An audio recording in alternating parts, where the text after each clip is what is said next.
Hello hello dear students, नमस्कार। हमारे YouTube channel SCC online classes में आपका स्वागत है। और जैसा कि आप सभी को पता है कि हमारे चैनल पर अभी 11th क्लास की फिजिक्स का 11th क्लास की एनसीईआरटी फिजिक्स का सिलेबस कंटिन्यू चल रहा है, तो जिसमें हमने पिछले लेक्चर में पढ़ा था सदिश योग का त्रिभुज नियम, सदिश योग का समांतर चतुर्भुज नियम और पढ़ा था हमने सदिश योग का बहुभुज नियम। ठीक है ना, ये 3 टॉपिक्स पढ़े थे हमने। तो या तो इन टॉपिकों का आपको लिंक इस वीडियो के डिस्क्रिप्शन में मिल जाएगा, और या फिर आप हमारे चैनल की प्लेलिस्ट एनसीईआरटी फिजिक्स क्लास 11 2023-24 में भी जाके क्रम से वीडियो देख सकते हैं। तो उसी श्रृंखला में आगे बढ़ते हुए हमने जो पिछले लेक्चर में समांतर चतुर्भुज नियम पढ़ा था, उसी क्वेश्चन में वो हमने सिर्फ आपको नियम बताया था, क्योंकि यदि 2 या 3 नंबर में पूछता है कि समांतर चतुर्भुज नियम लिखिए एवं सिद्ध कीजिए, तो आपको उतना ही कर देना है। ठीक है ना, और इसके बाद आपको कुछ नहीं करना है। और यदि 4 या 5 नंबर में पूछता है क्वेश्चन कि समांतर चतुर्भुज किसे कहते हैं, समांतर चतुर्भुज का समांतर सदिश, ऐसा मतलब 4-5 नंबर पूछ सकता है कि सदिश योग का समांतर चतुर्भुज नियम लिखिए एवं उसके परिमाण का परिणामी, उसके परिमाण का परिणामी व दिशा भी ज्ञात कीजिए। यदि ऐसा कोई क्वेश्चन पूछता है 4-5 नंबर में, तो आपको वो तो लिखना ही है, और साथ में जो हम करवा रहे हैं वो भी आपको क्या करना है, जोड़ देना है। ठीक है, इतनी बात समझ में आ गई ना।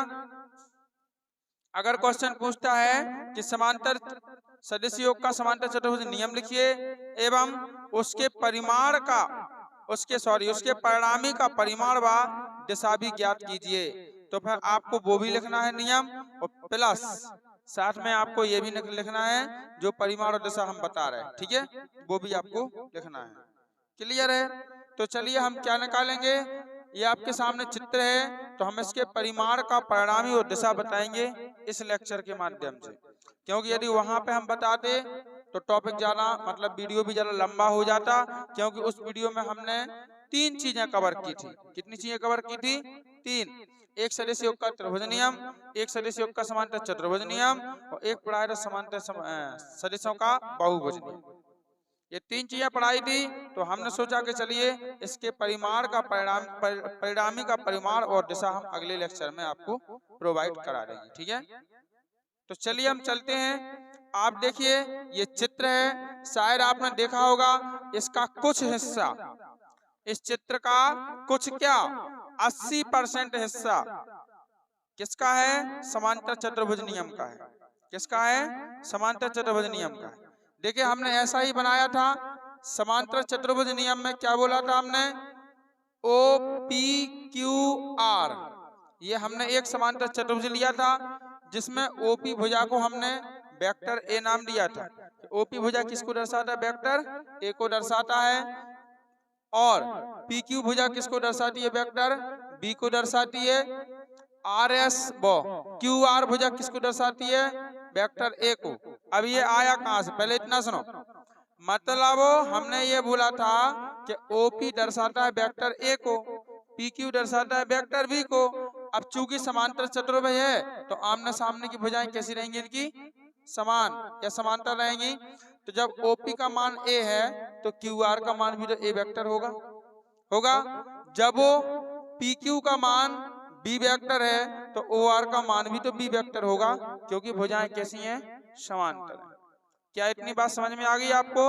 ठीक है, फिर हमने मतलब जहां ये दोनों वेक्टर प्रतिच्छेद करते हैं जिस बिंदु पर, उस बिंदु से हमने एक रेखा खींची थी कटान बिंदु से, जिसको हमने क्या दिया था? R वेक्टर नाम दिया था, जिसको बोलते हैं हम परिणामी सदिश। क्या बोलते हैं?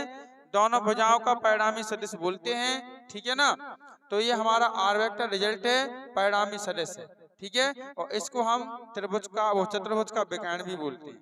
क्या बोलते हैं? चतुर्भुज का विकर्ण भी बोलते हैं। और समांतर चतुर्भुज नियम वैसे तो आपको बताया था, फिर भी एक बार कि जब किन्हीं 2 सदिशों को परिमाण व दिशा में समांतर चतुर्भुज की 2 संलग्न भुजाओं द्वारा जोड़ा जाता है तो उनका परिणामी, ठीक है, उनका परिणामी उनके कटान बिंदु से होकर, तो उनका परिणामी परिमाणवाद दिशा में उनके कटान बिंदु से होकर जाता है।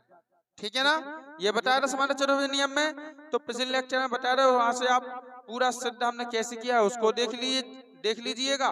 ठीक है, और उसी से आप परिभाषा लिख लीजिएगा। ठीक है ना। चलिए, तो हमें परिमाण का यहाँ परिणामी निकालना है। अब हमने चित्र में क्या किया, जरा थोड़ा और देखो। ये तो इतना चित्र का है, पिछले का है। ठीक है, तो जरा समझ में आ गया। अब हमने क्या किया कि इस भुजा को हमने आगे बढ़ाया, जो ये ए वेक्टर को दर्शा रही ना भुजा, ओपी भुजा, ओपी भुजा को डॉट डॉट में हमने क्या किया, थोड़ा आगे बढ़ाया। तो आगे तो अपन बढ़ा सकते हैं ना, इसमें तो कोई दिक्कत है नहीं।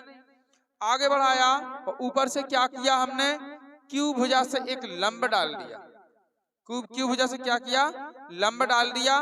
किस पर, जो ओपी भुजा को हमने आगे बढ़ाया ना, उसी पर क्या डाल दिया हमने, लंब डाल दिया। तो आपको पता है कि इधर से हमने इस भुजा को आगे बढ़ाया, इधर से हमने लंब डाला, तो ये दोनों भुजाएं एक दूसरे से यहाँ पे मिल रही ना, एस बिंदु पे मिल रही। तो लंब को जहां पर परपेंडिकुलर होता है, जहां पर लंब डलता है, वहां कोण यानी एंगल कितने का होता है, 90 का होता है। ठीक है ना। तो हमने ये एंगल कितने का बना दिया, 90 का बना दिया। स्लाइड चल रही, हाँ मैं देखते रहना उसको, है चली ना जाए। देखो, तो यहाँ पे 90 डिग्री का एंगल बन गया और हमने इसको क्या दे दिया, एस बिंदु नाम दे दिया।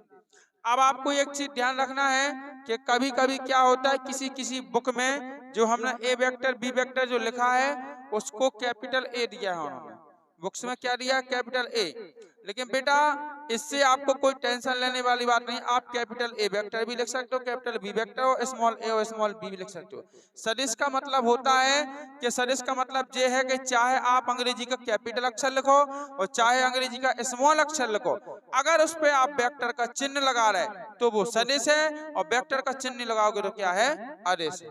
इतना ध्यान रखना है। तो देखो हमने यहाँ पे वेक्टर का चिन्ह लगाया कि नहीं, तो जब हमने वेक्टर का चिन्ह लगाया तो क्या है, जो सदिश राशियां हैं। अब हमने कैपिटल ए इसलिए नहीं लिखा क्योंकि हम लोग जब इंग्लिश लिखते हैं तो हमेशा स्मॉल लेटर लिखते हैं कि नहीं, तो हमें स्मॉल लेटर का ध्यान रहता है। हम कहीं कहीं कैपिटल बना देते और फिर ध्यान नहीं रहता, तो कहीं कहीं स्मॉल बनाए, बाद में डिस्टर्ब होता है, फिर बार बार मिटाना पड़ता। इसलिए हमने सोचा चलो एक काम करो कि स्मॉल लेटर ही ले लो, क्योंकि स्मॉल का तो हमें ध्यान भी रहता है। ठीक है, तो इसलिए हमने स्मॉल लेटर ले लिए, तो उसमें कोई गलती नहीं है, कोई गलत नहीं माना जाएगा। आप ये मत सोचना कि सर गलत बताया कि गलत हो जाएगा, ये गलत नहीं माना जाएगा। आप चाहो तो कैपिटल भी लिख सकते हो, आप चाहो तो स्मॉल भी ले सकते हो, कुछ भी ले सकते हो। आपको तो बस वेक्टर बस लगाना है, वेक्टर लगाओगे तो आपका गलत नहीं माना जाएगा। ठीक है, जैसे अपन कोई सवाल कर रहे हैं तो अपन लिख रहे हैं माना कि ये वो, मतलब माना कि कोई भी संख्या तो अपन मान रहे हैं एक्स, कोई मानता वाई, कोई मानता ए, कोई मानता बी, कोई पी मानता, कोई क्यू मानता। तो भैया माना कि है, कुछ भी मान लो, अपना क्या जा रहा है।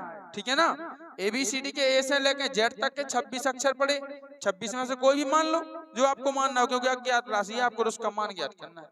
तो ये थोड़ी है कि अगर हम स्मॉल ए वेक्टर लिखने तो हमारा सदिश गलत हो जाएगा, चाहे आप स्मॉल लिखो।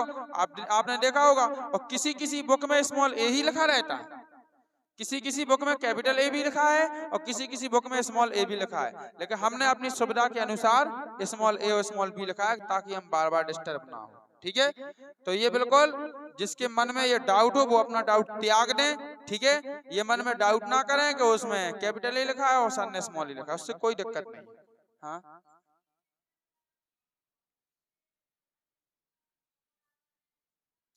वो, हाँ लेकिन अभी हम चर्चा करेंगे उसके बारे में। ठीक है, तो देखिए, तो इस प्रकार से आपको समझ में आ गया। हमने क्या बताया, चित्र को एक बार और पुनः समझ लीजिए, इसके बाद हम फिर नहीं समझाएंगे। लास्ट बार बता रहे हैं हम चित्र के बारे में, लास्ट बार जिसको देखना हो देख लो, इसके बाद फिर नहीं हम बोलेंगे। ठीक है ना। तो देखिए हमारे पास पिछले क्वेश्चन जैसा है, OPQR क्या लिया हमने, एक समांतर चतुर्भुज लिया है जिसमें OP भुजा वेक्टर ए को दर्शा रही है, PQ भुजा वेक्टर बी को दर्शा रही है।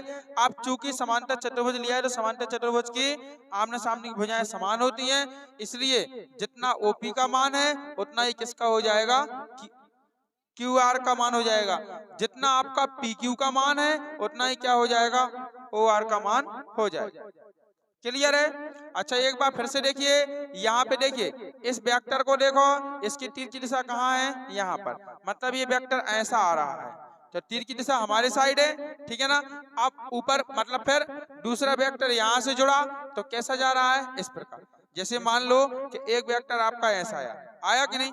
अब इसी से मैं दूसरा जोड़ दिया तो इसका देखिए कहाँ आया तीर का चिन्ह? यहाँ पे आ गया। आ गया कि नहीं? अब इसी प्रकार जैसा हमने यन की रचना की तो आमने सामने की भुजाएं बराबर है, उनकी भी रचना करनी चाहिए, हमें करनी चाहिए कि नहीं? तो हम क्या करेंगे, इसको भी देखो, हाँ इसको हम क्या करेंगे, इसकी दिशा इसके समान है तो हम क्या करेंगे, इसको खींचेंगे और इसकी दिशा इसी के बराबर, मतलब इसकी दिशा इधर है, इसकी दिशा भी इधर होगी कि नहीं?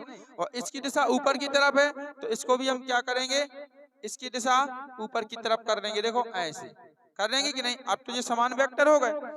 अब देखिए चाहे आप इन दोनों को ले लो और चाहे इन दोनों को ले लो, ठीक है ना। तो ये ए वेक्टर है, ये बी वेक्टर है, तो ये भी ए होगा और ये भी क्या होगा? बी होगा।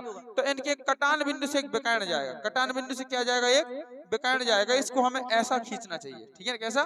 नीचे से ऊपर खींचना चाहिए, लेकिन हमने ऊपर से नीचे खींच दिया, उससे कोई दिक्कत नहीं है, तीर से दर्शा रहे, ठीक है। तो अब इसको, इसका तीर का निशान कहाँ रहेगा? ऊपर, नीचे से कहाँ जा रहा है? ऊपर की तरफ।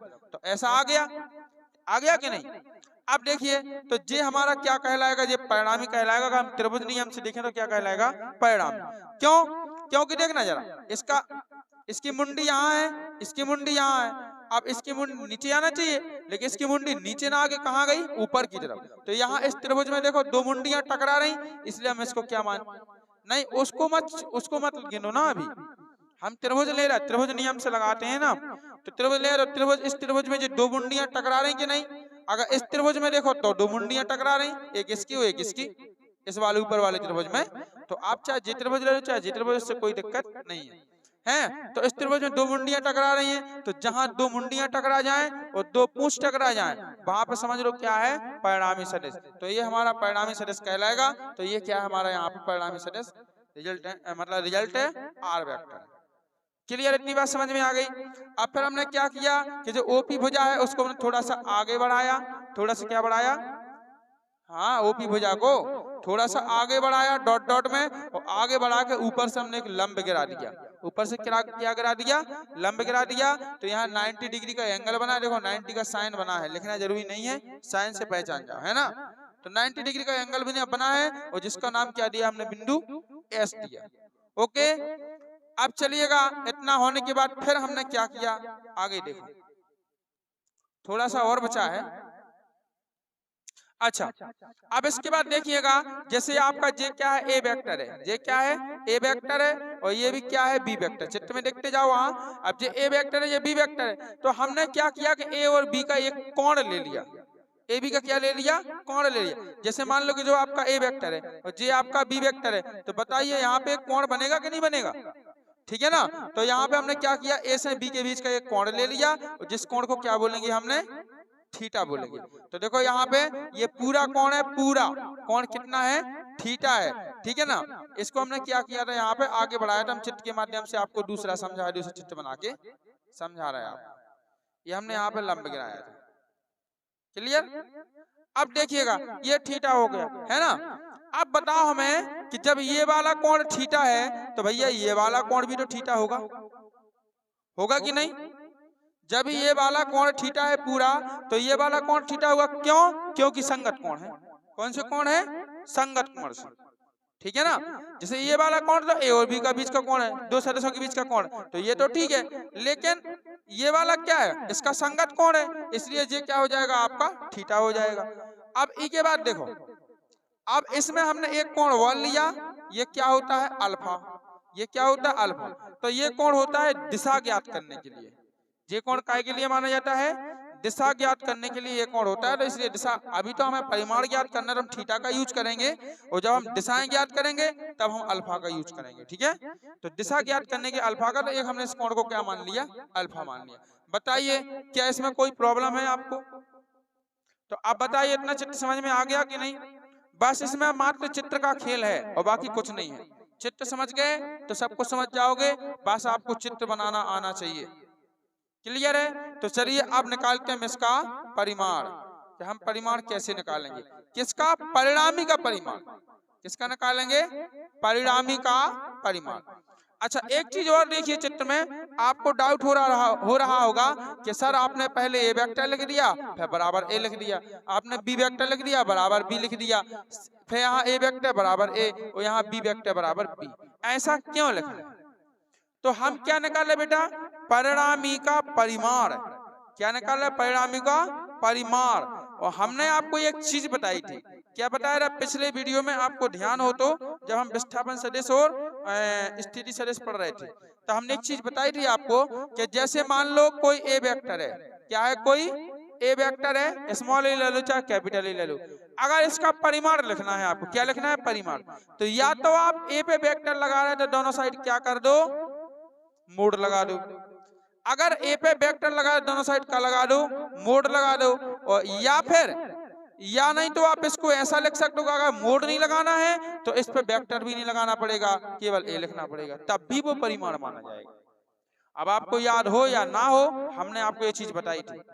क्या बताया था? या तो आप इस पे वेक्टर लगा दोनों साइड मोड़ लगा तो परिमाण माना जाएगा, और अगर मोड़ नहीं लगाना है तो वेक्टर भी मत लगाओ, केवल ए लिख दो तो वो भी परिमाण होगा। तो हमने ऐसा ही किया कि जे ए हमारा क्या सदिश राशि है और इसका परिमाण क्या ले लिया हमने? ए। अब की बार हमने मोड़ नहीं लगाया, इसलिए हमने वेक्टर नहीं लगाया। क्लियर है? हमने ना मोड़ लगाया ना वेक्टर लगा दिया, सारा सिंपल क्या लिख दिया? ए। इसी प्रकार बी बराबर क्या लिख दिया? बी वेक्टर बराबर सिंपल बी। ठीक है, इससे आप कंफ्यूज मत होना, यहाँ जगह नहीं थी हमने इसलिए यहाँ ऐसे में लिख दिया। यहाँ पे ए वेक्टर बराबर क्या लिख दिया? ए लिख दिया, और यहाँ पे भी हमने बी वेक्टर बराबर क्या लिख दिया? बी लिख दिया। भाई तो जो सदिश के परिमाण हैं, जो बराबर में लिखे वो सदिश के क्या है? परिमाण है। और इसी प्रकार हमने यहाँ क्या किया? आर वेक्टर बराबर कितना लिख दिया? आर। ये भी क्या है? सदिश का परिमाण है। क्लियर है? तो ये जो वेक्टर वाली राशि है ये दर्शा रही है सदिशों को, लेकिन जब परिमाण में हम ए बी का यूज करेंगे तो अदिश राशियों को करेंगे। क्यों करेंगे? क्योंकि परिणामी का परिमाण निकाल रहे हैं। क्या निकाल रहे हैं? परिणामी का परिमाण निकाल रहे हैं, इसलिए आपको ध्यान रखना है। क्लियर है? परिमाण के लिए यही लगाएंगे। अब चलिए देखते हैं क्या निकाल रहे भैया हम।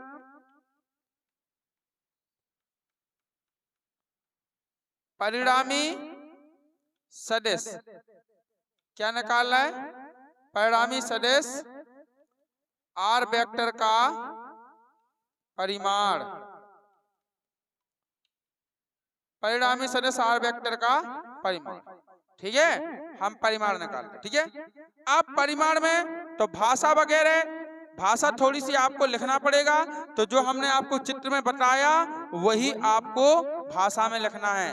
कि माना कि ए वेक्टर और बी वेक्टर दो सदिश हैं जिनको समांतर भुजाओं की दो संलग्न भुजाओं ओपी और ओ आर द्वारा जोड़ा गया है ना। इनके कटान बिंदु से होकर, मतलब ओ क्यू वेक्टर, ठीक है, इनका मतलब इसका विकर्ण ओ क्यू किससे ओ आर किससे प्रदर्शित किया गया है? ओ आर द्वारा उसके रिजल्ट या योग को आर वेक्टर को प्रदर्शित किया गया है। मतलब ये सब वगैरह तमाम चीजें जो हमने बताई है ये सब आपको मानकी में लिख देना है। क्लियर है? इसके बाद फिर लिखना है आपको, देखो अब इसमें देखिए कुछ कोण बन रहे हैं, तो जो भाषा आपको लिखो, मतलब जो भाषा आपने लिखी है उसी के नीचे से आपको लिखना है। उसके नीचे से क्या लिखना है? आपको कोण बताना। देखो कोण कौन कौन से बन रहे हैं? आर ओ और पी, या आप ऐसा कर दो कि पी ओ आर। ठीक है ना? तो क्या हो जाएगा? चूंकि, या ऐसा करो माना लिखो, यहाँ माना की, फिर से पुनः माना की कोण पी ओ आर। कोण कौन सा है? P O R. कहाँ है पी ओ आर? देखो पी ओ आर मिल गया। यहाँ देखते जाओ कोण कहाँ है? P O R. देखो जो पी बना है पी ओ आर। ठीक है, ये वाला कोण, ये कितना माना? में थीटा माना, लेकिन इसका एक कोण और है। कौन सा है? एक और लेना है अपन को, तो क्या लिखेंगे अपन? Q P S. क्या लिखेंगे? Q P S. इसी के बराबर है ना, तो बराबर क्या करेंगे? बराबर कोण क्यू पी एस, और बराबर क्या माना हमने? थीटा। कितना माना? थीटा। क्यों माना? क्योंकि ये क्या है? संगत कोण है। संगत कोण है, यहाँ लिखना नहीं है लेकिन ध्यान रखना है संगत कोण है। ठीक है, बराबर थीटा नहीं मत लिखो। देखो अब ये कोण क्या है आपका? अब ये अल्फा वाला कोण है, तो अल्फा कोण का नाम क्या होगा? देखो कोण पी ओ क्यू, कोण पी ओ क्यू।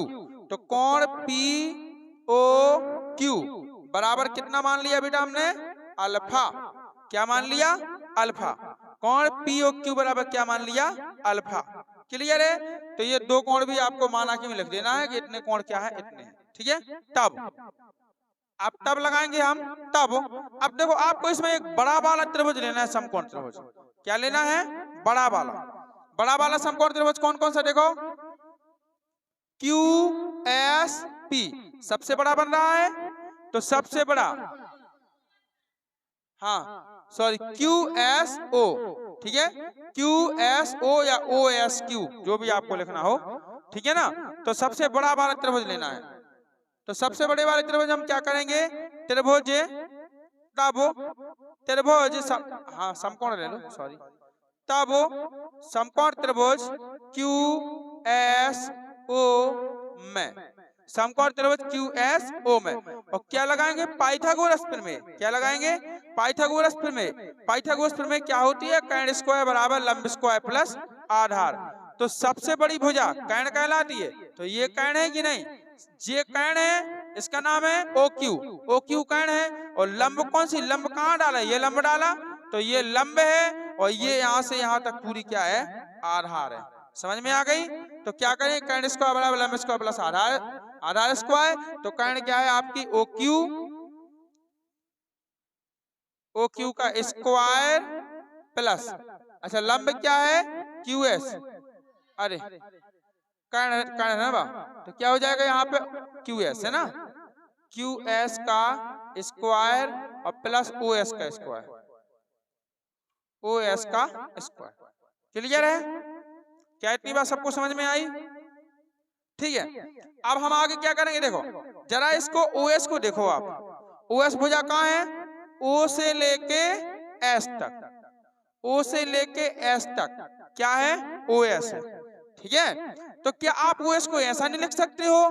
क्या ओपी और plus P S, OP plus P S, क्योंकि आप ओपी भुजा में पी एस भुजा को जोड़ोगे तो ओ एस ही तो मिलेगा आपको। मिलेगा कि नहीं मिलेगा? तो ओ एस को क्या लिख सकते हो आप? OP plus P S. ठीक है, तो चलिए हम लिखते हैं। तो यहाँ क्या करेंगे? ओ क्यू का स्क्वायर बराबर क्यू एस,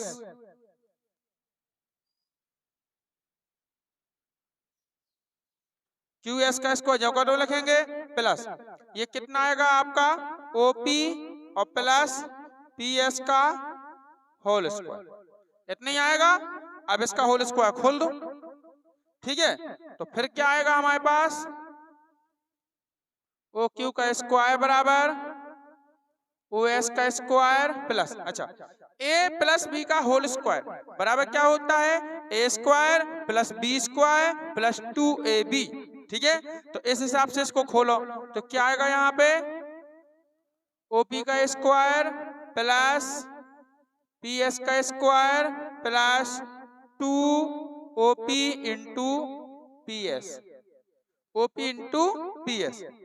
क्लियर है? इतनी बात क्या सबको समझ में आ रही? अब देखो कुछ हो रहा है यहाँ पे, ओ एस का स्क्वायर, ओपी का स्क्वायर, पी एस का square, 2op into P S, कुछ नहीं हो रहा है, कुछ नहीं हो रहा है। तो सिंपली आप क्या करेंगे? इसमें हमें मान किस किस के मिल रहा है जरा ये तो देखो पहले। ठीक है ना, इसमें हमें मान किस किस के मिल रहा है? जैसे ओपी ओ क्यू है तो ओ क्यू का मान क्या है? आर, ओपी का ओ क्यू का मिल जाएगा। अब देखना जरा, ये है आपका ओ एस का स्क्वायर, ओ एस है ना, कहाँ है ओ एस? ओ से लेके नहीं, अरे ये क्यू एस था, यहाँ पे गलत लिख दिया ना हमने, क्यू एस, क्यू एस है ना। तो क्यू एस का मान चाहिए, तो क्यू एस कहाँ है? ये है, तो इसका मान तो मिल नहीं रहा है। क्यू एस का मान कहाँ है? मान बताओ, कुछ है ही नहीं। हाँ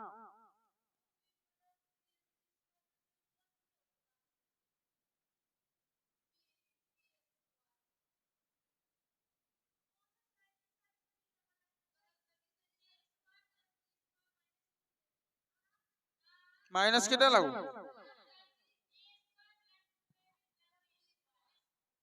सही तो लगो सो का लगो सो का 2a भी चाहे बीच में का चाहे बाद में का रूस का लेते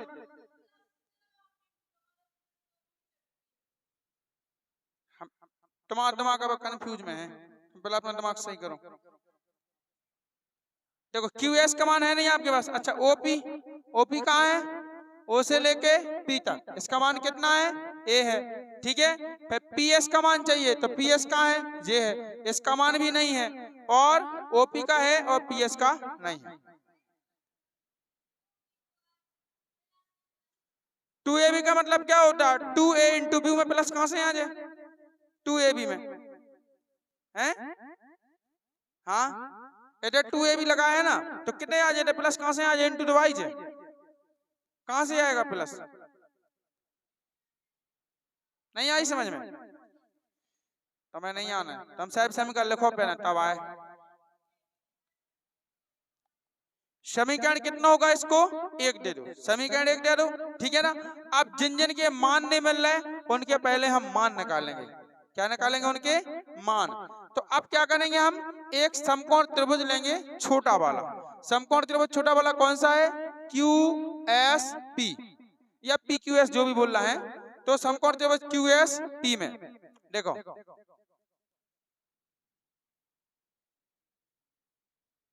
समकोण त्रिभुज क्यू एस पी में, समकोण त्रिभुज क्यू एस पी में। अब इसमें आपको दो फॉर्मूले लगाना है, एक साइन थीटा का और एक लगाना है कॉस थीटा का। क्यों? क्योंकि देखो एक तो हमें इसमें क्या चाहिए? क्यू एस भुजा चाहिए। यहाँ पे हमने क्या बोला? क्यू एस भुजा का मान नहीं मिल रहा हमें, ठीक है ना। तो क्यू एस चाहिए, तो इस त्रिभुज में भी देखो थीटा कहाँ बना है? ये बना है, तो थीटा के सामने वाली भुजा क्या होगी? लंब, और ये क्या होगी? आधार, और यहाँ से यहाँ तक क्या होगी? कर्ण, ठीक है ना। तो क्यू एस चाहना है, लंब चाहना है, तो लंब के लिए क्या लगाएंगे? Sine theta. फिर हमने क्या कहा कि हमारे पास पी एस का मान नहीं है, तो पी एस क्या है? आधार है, तो आधार के लिए क्या लगाएंगे हम? कॉस थीटा का मान। तो इस त्रिभुज में एक बार साइन थीटा और एक बार क्या लगाएंगे हम? Cos theta. क्लियर है? तो चलिए हम इसमें देखते हैं पहले साइन थीटा बराबर, क्या देखते हैं? साइन थीटा बराबर। अब बताइए साइन थीटा बराबर क्या होता है? लंब बटे कर्ण। तो अब बताइए लंब क्या है यहाँ पे?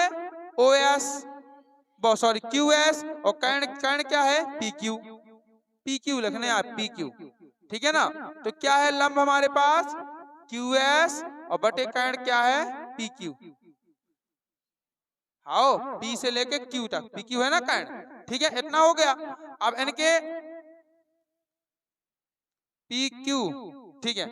हाँ, तो हम यहाँ पे क्या करेंगे? अब तो हमें किसका मान चाहिए? किसका मान चाहिए? ओ क्यू एस का चाहिए ना।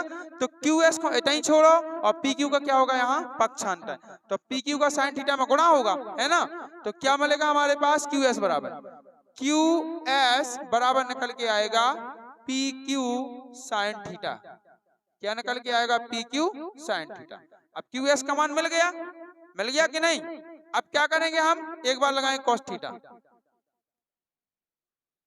पुनः नहीं तथा, तथा लिखे रहे, तथा कॉस थीटा बराबर, कॉस थीटा बराबर क्या होता है बताओ? आधार बटे कर्ण। तो आधार क्या है तुम्हारा? देखो इधर पी एस, आधार क्या है? पी एस, और कर्ण क्या है? P Q. तो आधार बटे कर्ण यानी पी एस, और बटे कितना आएगा? P Q. समझ में आ रही कि नहीं? इस छोटे वाले त्रिभुज में जे लंब है, जे आधार है, और जे कर्ण है, ठीक है। तो लंब बटे कर्ण साइन थीटा, और आधार बटे कर्ण कॉस थीटा, ये ध्यान रखना। तो यहाँ पे क्या हो जाएगा? अब देखो हमें किसका मान चाहिए? पी एस का। हमने बोला था ना कि हमारे पास पी एस का मान नहीं है, तो हम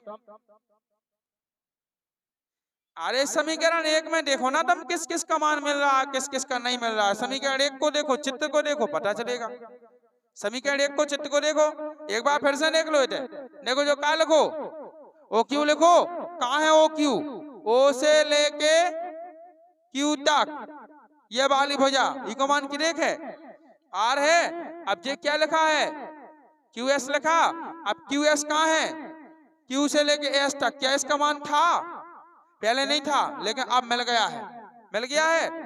अब ई के बाद इते आ जाओ ओपी, ओपी का मान कहाँ है ओ से लेके पी तक कितना है ई को मान ए वेक्टर। फिर ई के बाद पी एस, पी एस कहाँ है पी से एस तक, क्या इसका मान था नहीं था लेकिन अब निकाल ले, ठीक है। बस और बाकी इन सब के मान है, ठीक है। तो अब इसमें हमें किसको चाहिए पी एस को चाहिए, तो पी क्यू का पक्षांतर करेंगे तो cos थीटा में क्या होगा पी क्यू का गुणा होगा, है ना। तो यहाँ पे कितना आएगा आपका पी एस बराबर P Q cos theta, clear है। तो हमें कितने मान मिल गए इधर 2 मान, ठीक है। इन मानों की हमें जरूरत पड़ेगी इसलिए इनको बंद कर देना अलग से, इन मानों की क्या पड़ेगी हमें जरूरत है।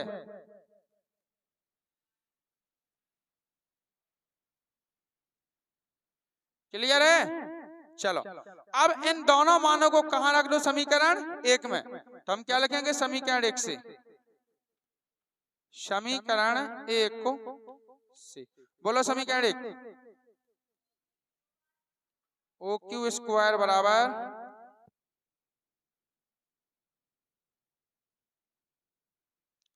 हेलो आ रही हाँ।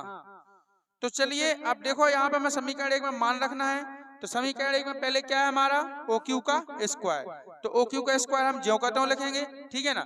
फिर क्या है हमारा इसके बाद क्यू एस का स्क्वायर, है ना। अब क्यू एस कहाँ है देखो क्यू से लेके एस तक।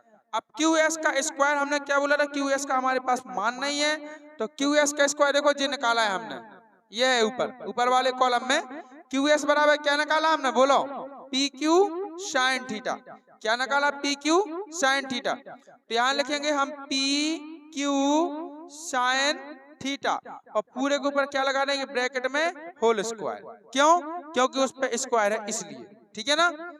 अब आगे बढ़ो प्लस, अब प्लस के बाद हमारा ये निपट गया, अब है पी एस का स्क्वायर, नहीं सॉरी ये बचा अभी पहले ओपी का स्क्वायर प्लस पी एस का स्क्वायर, तो ओपी का स्क्वायर ज्यों का त्यों लिखो और प्लस पी एस का स्क्वायर। अब पी एस कहाँ है ये है नीचे देखो, पी एस बराबर क्या निकाला हमने पी क्यू कॉस थीटा, यहाँ रखेंगे हम पी क्यू कॉस थीटा और पूरे का क्या कर देंगे होल स्क्वायर, क्लियर है।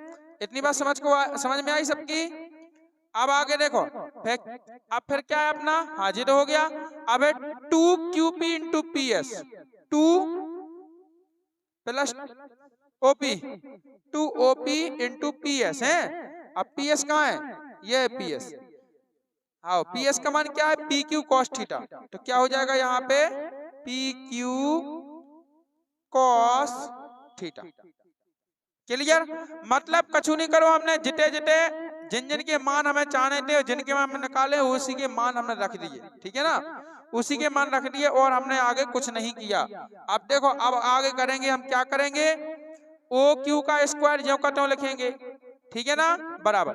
अब इसका हम होल स्क्वायर खोलेंगे, क्या खोलेंगे इसका होल स्क्वायर, तो पहले किस पे आएगा पहले P Q square, P Q square और फिर कितना आएगा साइन स्क्वायर थीटा प्लस फिर कितना है अपने पास ओपी का स्क्वायर, फिर क्या है इसको खोलो तो पी क्यू स्क्वायर और कॉज स्क्वायर थीटा, ठीक है ना। होल स्क्वायर खोल गए दोनों पे क्या आ गया स्क्वायर आ गया और फिर क्या आएगा प्लस 2OP कितना है OP इंटू पी क्यू और क्या आएगा कॉस थीटा, ठीक है।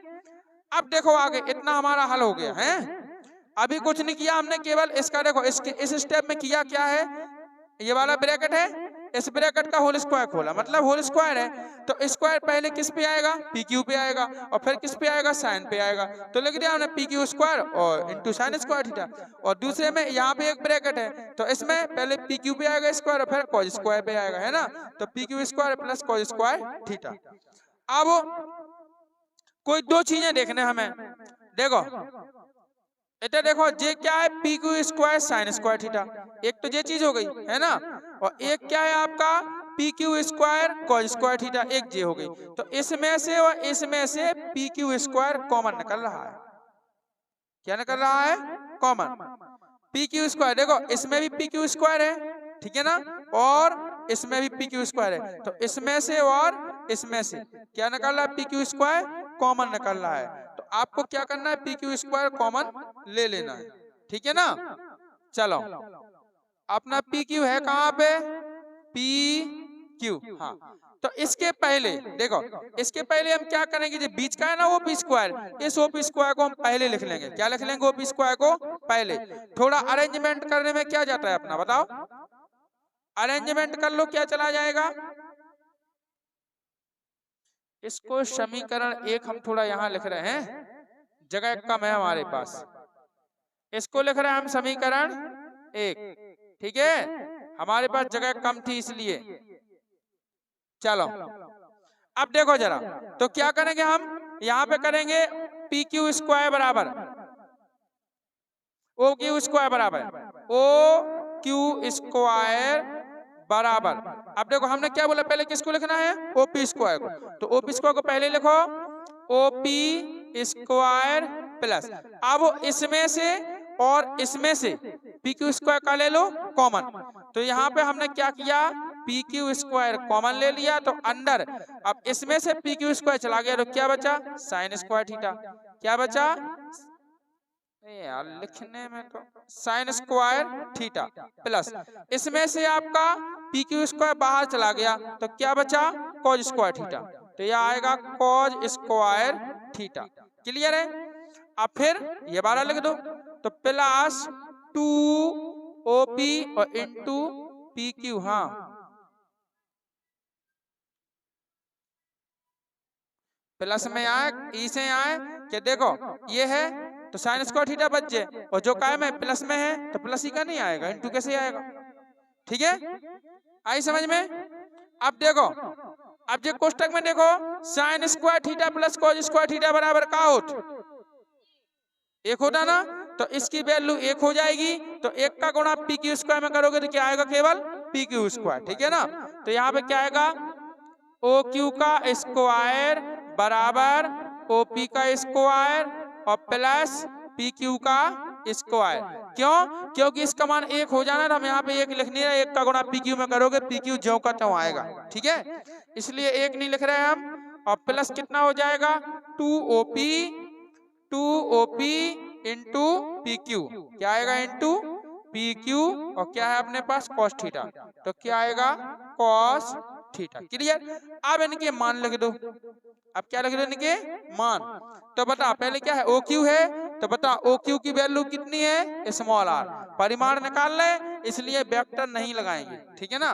तो क्या करेंगे हम? यहाँ पे स्मॉल आर लगा देंगे और स्क्वायर है स्क्वायर लगा देंगे बराबर। ओपी की वैल्यू कितनी है बताओ? ए स्क्वायर प्लस पी क्यू की वैल्यू कितनी है?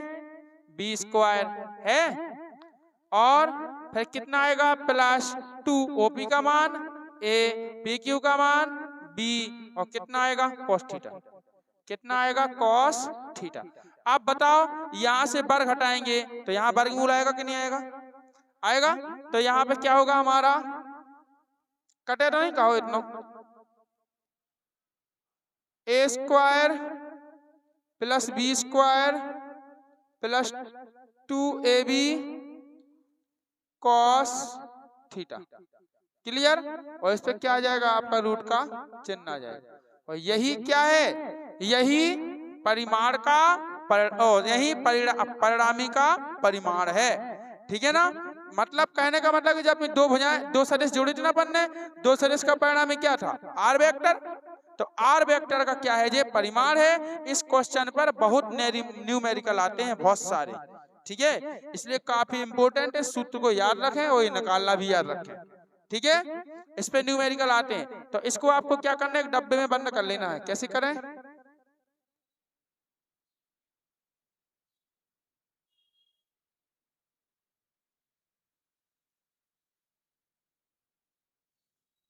इसको समीकरण ए दे रहे नाम। क्या दे रहे हैं? ए। यही है आपका परिमाण ज्ञात करने का सूत्र।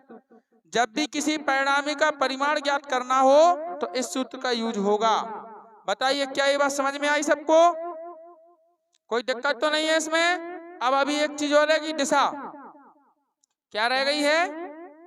दिशा रह गई अभी निकालने के लिए। तो बताइए निकालें तो पहले सब बच्चे स्क्रीनशॉट ले लें या लिख लें।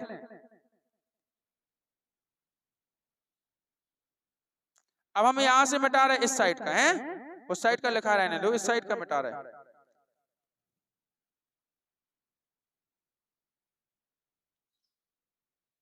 यहां हेडिंग होगी हमारी परिणामी की दिशा।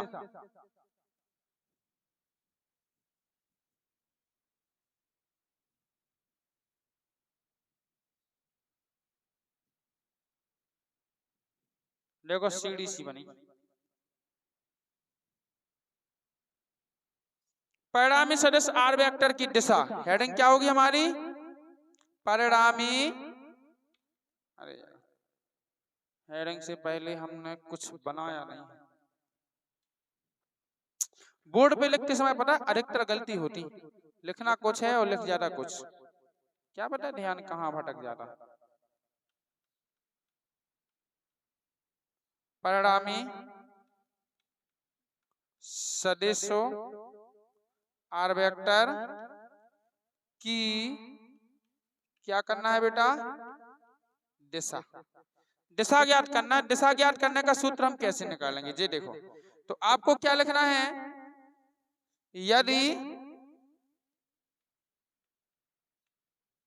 यदि ए वेक्टर, देखो कौन सा वेक्टर है? ए वेक्टर। यदि ए वेक्टर आर वेक्टर के साथ अल्फा कोण बनाए तो, यदि आर वेक्टर, पहले आर वेक्टर, यदि आर वेक्टर कॉमा लगाओ ए वेक्टर के साथ अल्फा कोण बनाता है,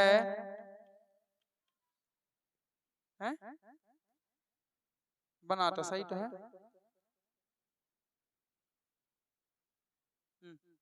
बनाता है तो ठीक है। तो दिशा के लिए हमेशा फॉर्मूला होता है tan थीटा। क्या होता है दिशा के लिए?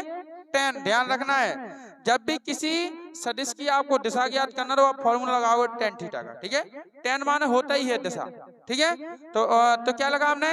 यदि आर वेक्टर ए वेक्टर के साथ अल्फा कोण बनाता है तो tan थीटा बराबर, तो tan, अब थीटा नहीं लिखेंगे, दिशा के लिए कौन सा कोण लिया है हमने? अल्फा, तो क्या लिखेंगे? tan अल्फा बराबर, tan अल्फा बराबर।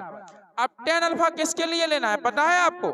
tan अल्फा लेना है, देखो अल्फा कोण कहाँ बन रहा है? इस बड़े त्रिभुज में। कहाँ बन रहा है? बड़े त्रिभुज में। मतलब ये बीच की लाइन आपको नहीं मानना है, ये सोचना कि ये बीच की लाइन कौन सी? Q और P, मतलब PQ लाइन है ही नहीं, ठीक है ना। तो आपको मतलब अल्फा के लिए ये बड़ा वाला त्रिभुज लेना है, तो tan अल्फा बराबर बड़े त्रिभुज में क्या होगा? आधार लंब, हाँ सॉरी, लंब बटे आधार। क्या होता है? लंब बटे आधार। अब लंब कितनी है देखो? QS। लंब कितनी है? QS। क्या लिखेंगे हम? QS बटे आधार क्या है हमारा? OS।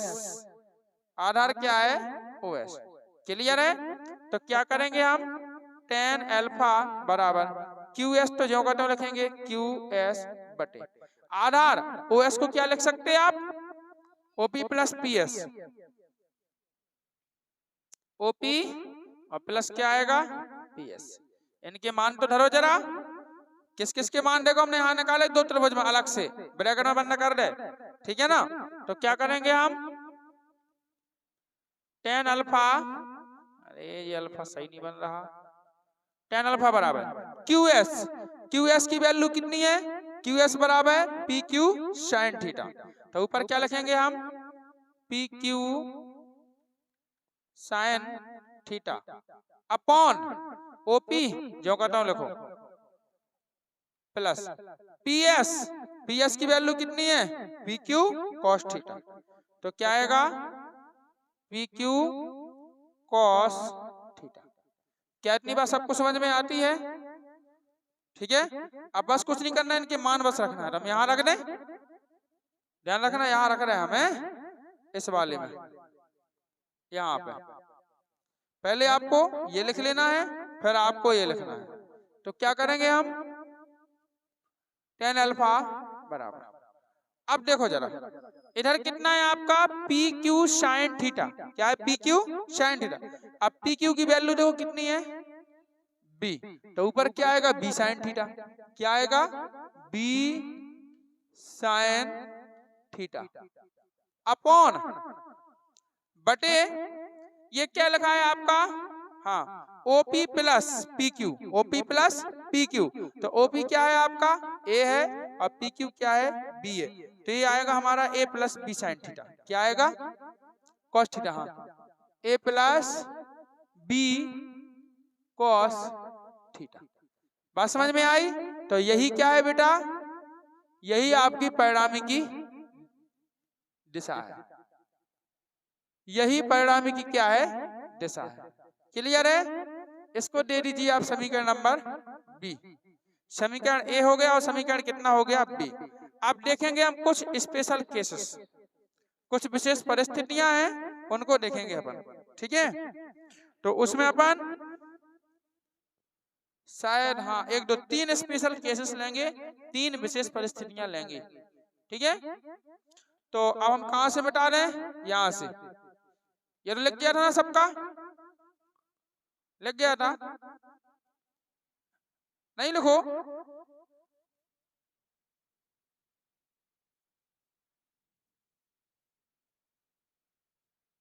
बस थोड़ा सा और रह गया, स्पेशल केसेस रह गए।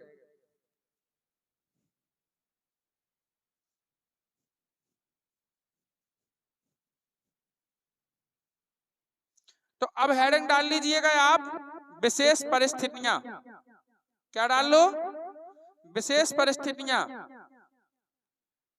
हेडिंग लगा लीजिए विशेष परिस्थितियां, लगा लो हेडिंग विशेष परिस्थितियां।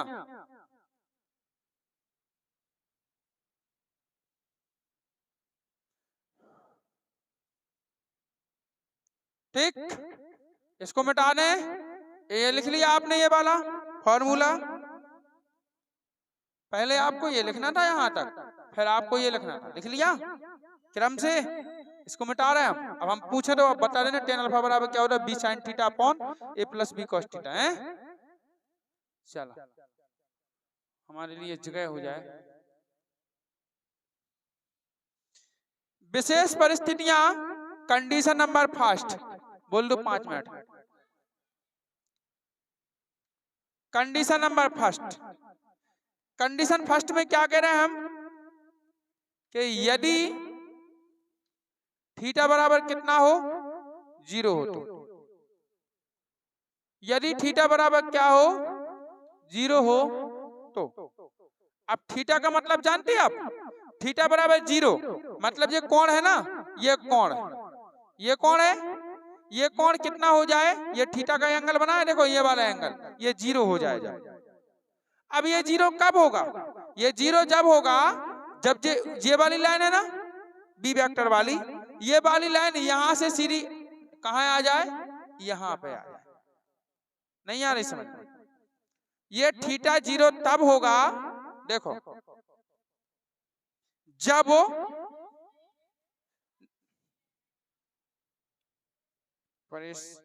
परेशान कर रही है, 1 मिनट 1 मिनट हम बता रहे हैं आपको, ऐसे में जल्दी समझ में आएगा।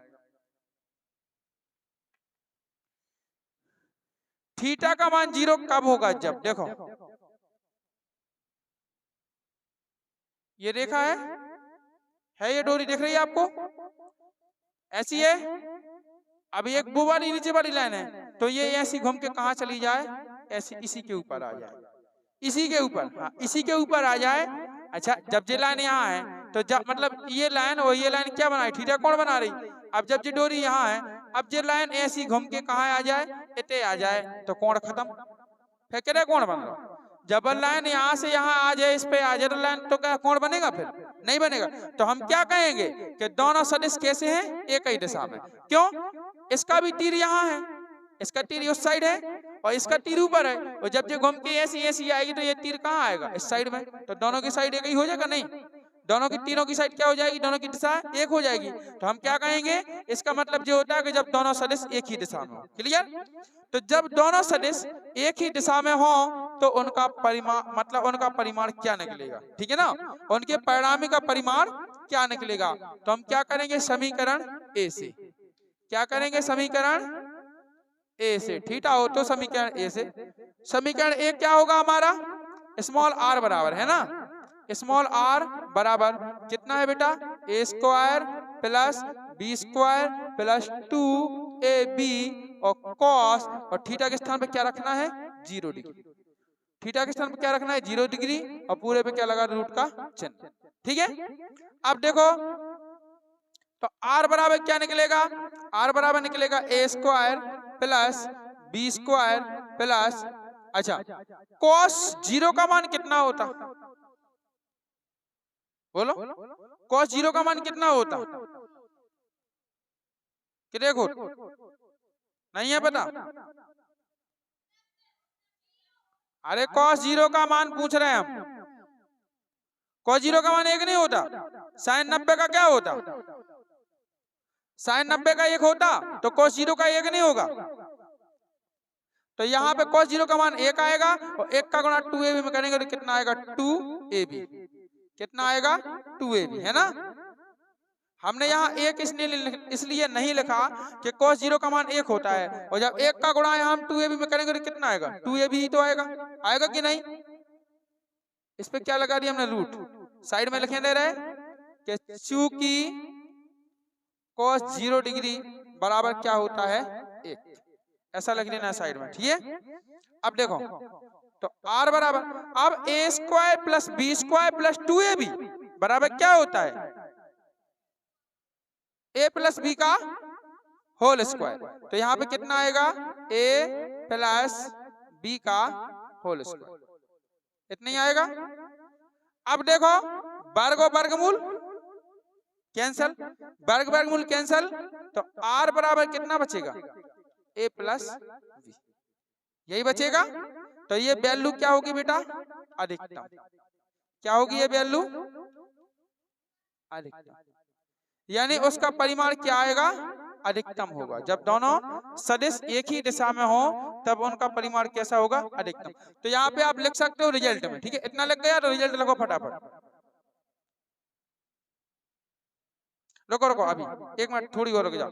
अब एक काम करो, समीकरण बी से दिशा निकाल के बताओ, समीकरण कितने से, बी से, फिर लिखवा रहे खट्टा रिजल्ट, ठीक है। समीकरण बी से दिशा निकाल के बताओ, तो दिशा के लिए क्या लगाएंगे, tan alpha, tan alpha equal क्या होता है, बी साइन थीटा होता ना, तो बी साइन थीटा के स्थान पे क्या आएगा, 0 डिग्री बटे a प्लस बी क्या होता है, cos थीटा, यानी यहाँ पे क्या आएगा, cos 0 डिग्री, चूंकि थीटा का मान 0 है तो 0 नहीं है, ठीक है।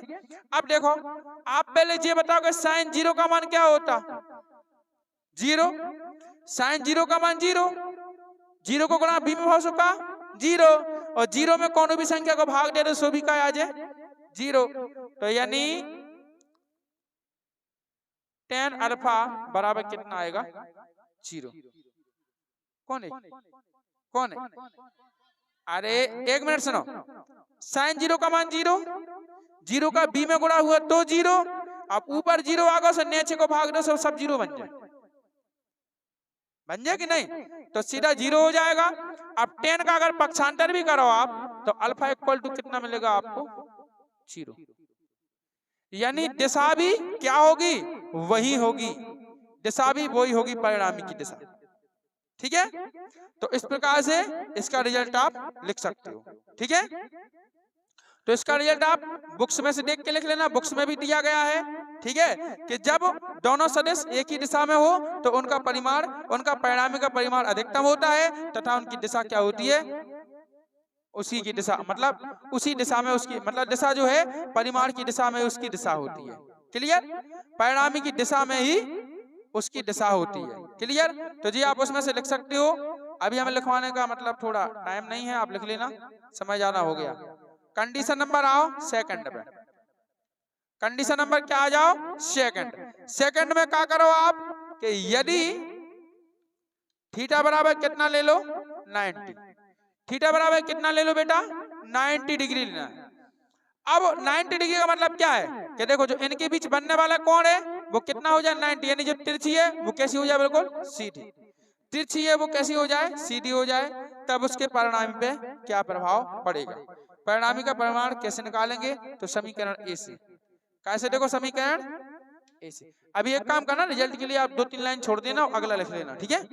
आगे का समीकरण ए से कितना आएगा बेटा, आर बराबर a square plus B square plus 2ab cos, cos ही होता और 90 डिग्री, और पूरे पे क्या लगा दो, रूट का चिन्ह। कॉस 90 हो गया, आर बराबर इधर देखो कॉस 90 की वैल्यू 0, कॉस 90 की वैल्यू क्या होती है, 0, 0 ही होती, तो ये वाला भी क्या हो जाएगा, 0। अच्छा यहाँ पे हम एक चीज खा गए, इसके साइड में लिख लेना आप, है ना। इसके साइड में लिख लेना साइन 0 बराबर 0। कितने लिखना है, इस साइड में वरना तो तुम्हें तो पता ही नहीं चलेगा। पता है कोई जरूरी नहीं है लिखने के लिए, लेकिन तुम्हें पता कैसे चलेगा। इधर साइड में लिख देना क्या, चूंकि साइन 0 डिग्री बराबर क्या होता, 0। जगह ही तो है नहीं, तुम लिख लो कोष्टक में लिख लो, है यहाँ कोष्टक में लिख लो साइन 0 बराबर क्या होता, 0, ठीक है। अब वहां पे लिखता नहीं बन रहा, देखो अब यहाँ पे देखो, यहाँ पे क्या लिखेंगे हम, चूंकि अच्छा कॉस 90 है ना, कॉस 90 डिग्री बराबर क्या होता है, 0। कॉस 90 बराबर 0 होता तो इतना पद 0 हो जाएगा, तो अंदर क्या बचेगा, ए स्क्वायर प्लस इतनी बचेगा, नहीं इतने बचेगा, ठीक है। A square plus B square,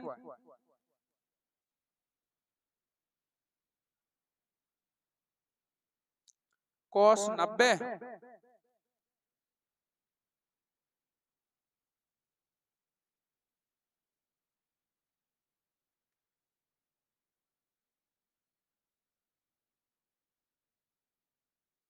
cos 90 का मान कितना हो, 0 ही नहीं होता।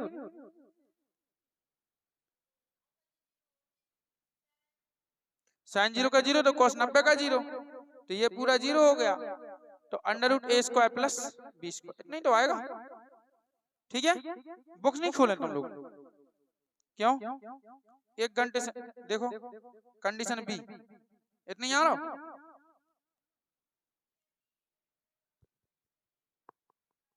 अरे कंडीशन नंबर बी देखो, जब कॉस 90 बराबर लिखो, जब थीटा बराबर 90 है, कितना आओ सो, अरे हम कहा निकाले आर बराबर निकाले, अल्फा कहां से आ गया, आर वो यार रूट ए स्क्वायर है, रूट ए स्क्वायर प्लस बी स्क्वायर, ठीक है, वही तो हम बोल रहे हैं। इसके लिए क्या लिखा, क्या लिखा, इतना ही, ठीक है, वही तो हम पूछ रहे हैं जब से, वो देखो ना यहाँ ये इतना था।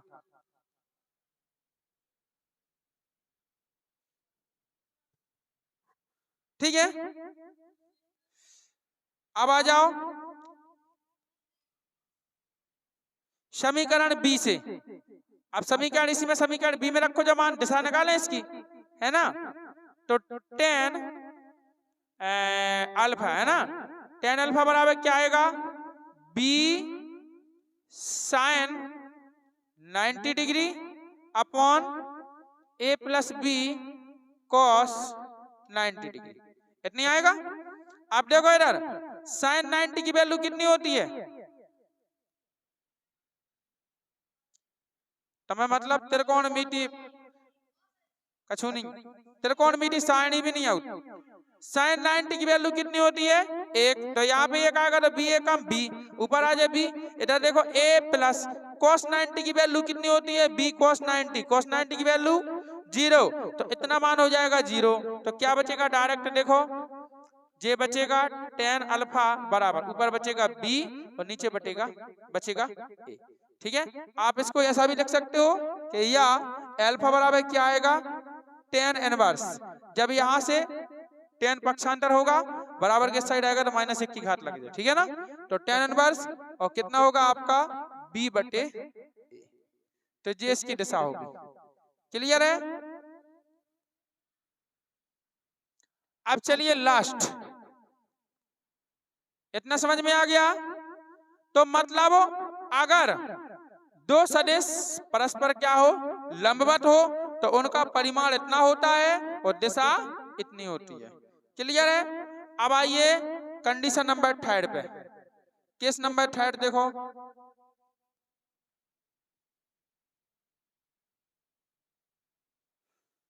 स्थिति 3, बस थोड़ा सा और बचा। हम क्या करें? मत पढ़ो, साइंस छोड़ दो। किसने बोला था कि साइंस लो? हमने तो बोला नहीं था कि साइंस ले लो, नहीं लेते। अब नहीं चेंज, अब नहीं हो चेंज, खत्म, अब नहीं होगा। हाँ, कंडीशन नंबर क्या ले लो आप? 3। यदि थीटा बराबर 180 डिग्री हो तो, है ना, हो तो थीटा की वैल्यू 180 डिग्री चाहिए, मतलब हो तो। अब 180 का मतलब क्या होता है? देखो जरा, जैसे ये सदिश तो आपका ऐसा है, ये तो आपको पता ही है, और ये कैसा है? ये वाला ऐसा है ना, दिख रहा है सबको?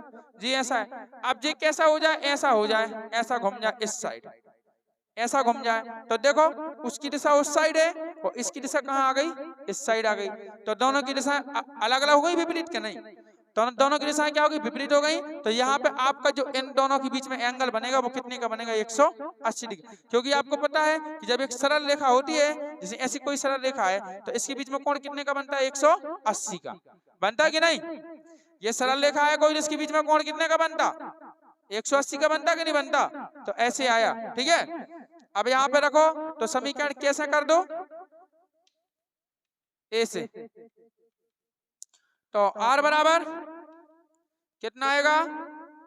a square plus b square plus 2ab cos 180 degree, और पूरे पे क्या लगा? रूट का चिन्ह। r निकाल रहे हैं ना, तो r बराबर कितना आएगा? a square plus b square plus 2ab into, देखिए cos 180 की वैल्यू -1 होती है। क्या होती है? -1, ध्यान रखना है। तो यहाँ पे आएगा -1 और साइड में लिख देना cos 180 बराबर -1, ताकि तुम्हें याद रहेगा। लिख देना साइड में कोष्टक में, वरना सुनते रहो। देखो अब इस -1 का गुणा यहाँ पे होगा तो यहाँ माइनस आ जाएगा, तो क्या आएगा आपका? a square plus b square minus कितना आएगा? 2ab। क्लियर? अब देखो formula, a square minus b square minus 2ab बराबर a माइनस b का होल स्क्वायर। तो यहाँ पे कितना आएगा? r बराबर a माइनस b का होल स्क्वायर।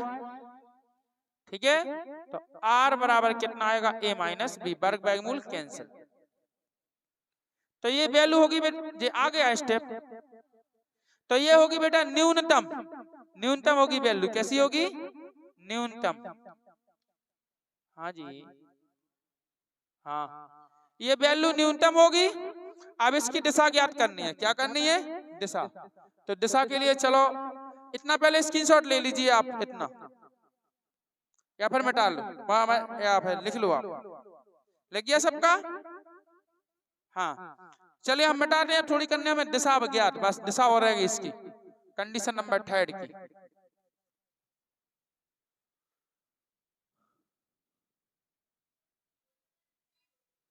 किसका? किसका? हाँ 0। तो दिशा निकालें तो सुनिएगा, समीकरण कितने से आएगा? बी से। वो ए से था, ये समीकरण बी से है। दिशा निकालें, क्या होगा बेटा? tan अल्फा इक्वल ऊपर आएगा बी साइन और 180 डिग्री अपॉन ए प्लस बी कॉस 180 डिग्री। ठीक है, तो tan अल्फा इक्वल, अब देखो जरा, साइन 180 का मान क्या होता है? 0। 0 का बी में गुणा होगा तो 0, तो ऊपर 0 अगर नीचे की जरूरत ही नहीं है, नीचे को भागने से का बन जाए 0। तो tan अल्फा बराबर 0, यानी अल्फा बराबर क्या होगा? 0। क्लियर? तो इस प्रकार से हम इसकी दिशा ज्ञात कर सकते हैं। तो हम क्या लिखेंगे? अतामक यदि इन दोनों, मतलब यदि दोनों सदिश एक दूसरे से विपरीत दिशा में स्थित हो, ठीक है ना, तो उनका परिणामी सदिश का परिमाण अधिकतम तथा दिशा क्या होती है? परिणामी की दिशा ही उसकी दिशा होती है। क्लियर? तो इस प्रकार से बेटा ये हमारा आज का टॉपिक कंप्लीट हुआ, काफी लंबा था, ठीक है ना। यदि आपको वीडियो पसंद आया तो वीडियो को लाइक करें, शेयर करें और कमेंट करके जरूर बताएं। हाँ, हमारे चैनल को सब्सक्राइब करें एवं बेल आइकन प्रेस करके ऑल पर क्लिक कर दें, ताकि आगे आने वाली सभी वीडियो की नोटिफिकेशन आप तक पहुंचती रहे। तो नेक्स्ट वीडियो में पढ़ेंगे बेटा हम सदिशों के योग के गुणधर्म, क्रम विनिमय नियम और सहचर्य नियम। ठीक है, तो मिलते हैं बच्चों नेक्स्ट वीडियो में नेक्स्ट टॉपिक के साथ। तब तक के लिए बाय, जय हिंद बच्चों, वंदे मातरम।